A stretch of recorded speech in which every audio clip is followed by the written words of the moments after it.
Memphis, Tennessee, December 4th, 1956, 3:45 in the afternoon. The light outside Sun's studio on Union Avenue is the particular gray gold of a winter afternoon in the South, low and flat, and carrying the smell of cold asphalt and the distant sound of traffic from the main boulevard 2 blocks over. It is an ordinary Tuesday in an ordinary month in a city that does not yet know what is about to happen inside a small building at 706 Union Avenue. Inside, the studio is warm, too warm, the way recording spaces always are. The equipment running, the bodies in the room, the door closed against the December air. The room is small. A single microphone stands in the center. The walls are covered in acoustic tile. There is a piano against one wall that has been played by everyone who has ever passed through this place and sounds like it knows something. Carl Perkins is at the guitar.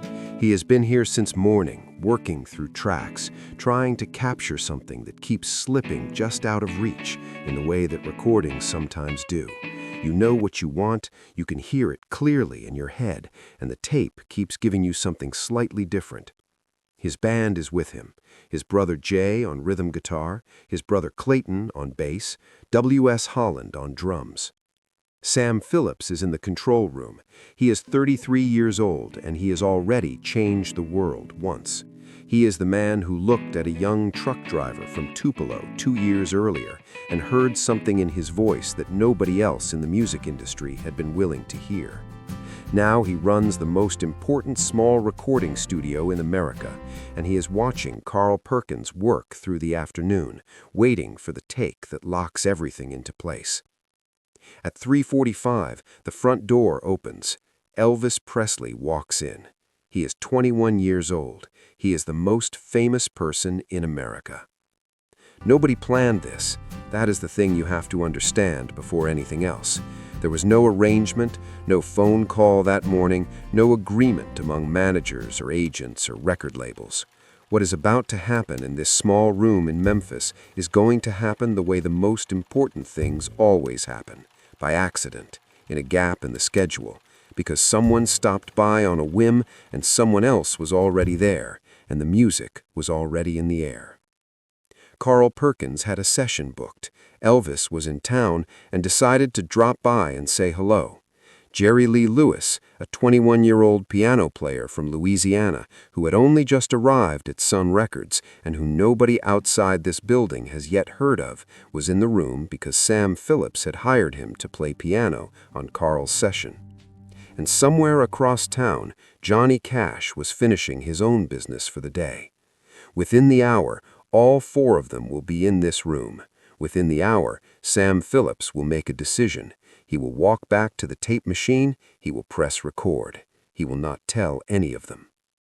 What he captures in the next several hours will not be heard by the public for 25 years. When it finally surfaces, it will be called one of the most important recordings in the history of American music, a document of a moment that could never be planned, never be recreated, and never be repeated. If you have ever wondered what it sounded like when rock and roll was young and the people who invented it were all in the same room at the same time, this is where you find out. Before we go any further, if this is the kind of story you come to this channel for, please subscribe.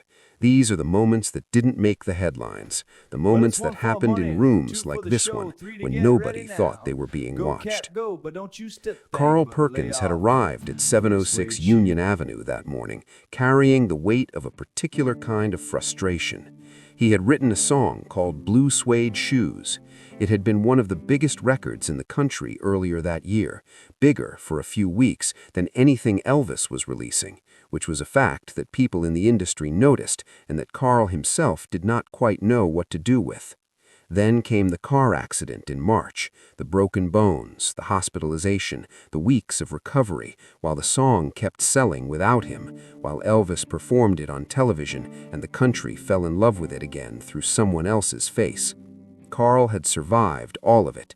He was here, working, trying to get the next thing right. Elvis had come by for the simplest reasons, because Sam Phillips had been his producer, because this studio had been his home, because he had just signed with RCA and now was technically a different man's artist, but had never quite stopped belonging to this room. He walked in the way he always walked into rooms he knew well, casually, without announcement, comfortable in the space. He had a young woman with him. He said hello to Carl. He sat down.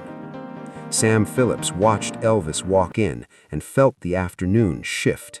He had known when Elvis left for RCA that something had ended.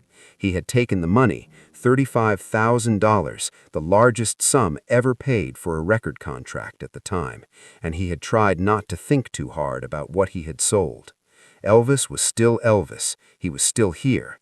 But the thing Sam had built around him, the specific atmosphere of this room and this label and this way of working, that was harder to hold on to.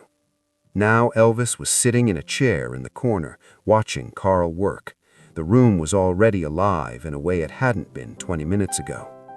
Jerry Lee Lewis was already in the room. He had been there all afternoon, which was not unusual. Sam Phillips had brought him in as a session pianist, and Jerry Lee had taken to the studio the way certain people take to water, completely, without hesitation, without any apparent awareness that this was supposed to be someone else's session, and that his job was to play what was asked of him and then go home.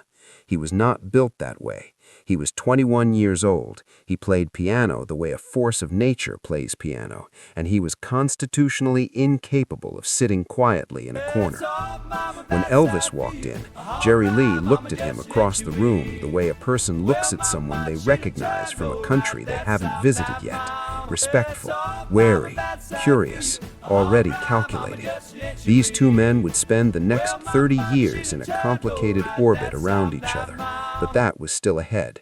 This afternoon, Jerry Lee was a piano player on a session, and the most famous person in America had just walked in and sat down.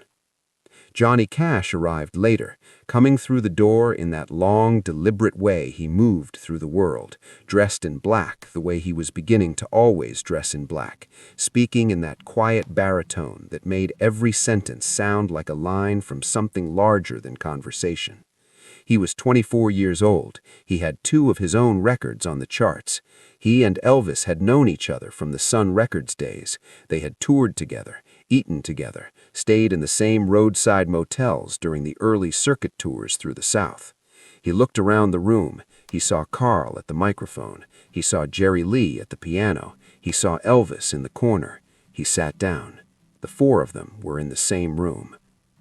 What happened next happened the way music happens when the people playing it are not thinking about anything except the music. It started the way these things always start, quietly, almost apologetically, the way you test the temperature of water before you step in. Elvis moved to the piano, not to take over, not to perform. He sat down next to Jerry Lee and began to play, and the 2 of them found a groove in the way that musicians find grooves when they are good enough to stop thinking and start listening. Carl set down the guitar he had been working all day and picked up a different one, something looser, something that said, "This is not the session anymore, this is something else." They sang gospel first. This was not a decision, it was simply where they all arrived when the formality fell away. They had all grown up in the same country, in the same tradition, in churches that used music the way some people use oxygen, not as decoration, not as performance, but as the actual medium through which the thing they believed in moved. Keeper of the key, farther along, when God dips his love in my heart. The old songs, the ones that didn't need to be introduced because everyone in the room already knew them. Then the pop songs came, then the country, then the half-remembered things, the songs heard on the radio as children, the songs that belonged to a previous generation that they had absorbed without quite knowing it. Blueberry Hill, Don't Be Cruel, Too Much Monkey Business. The music moved between them like conversation between people who have known each other long enough to finish each other's sentences. At some point, Sam Phillips made his decision. He walked back into the control room. He nodded to his assistant, Jack Clement.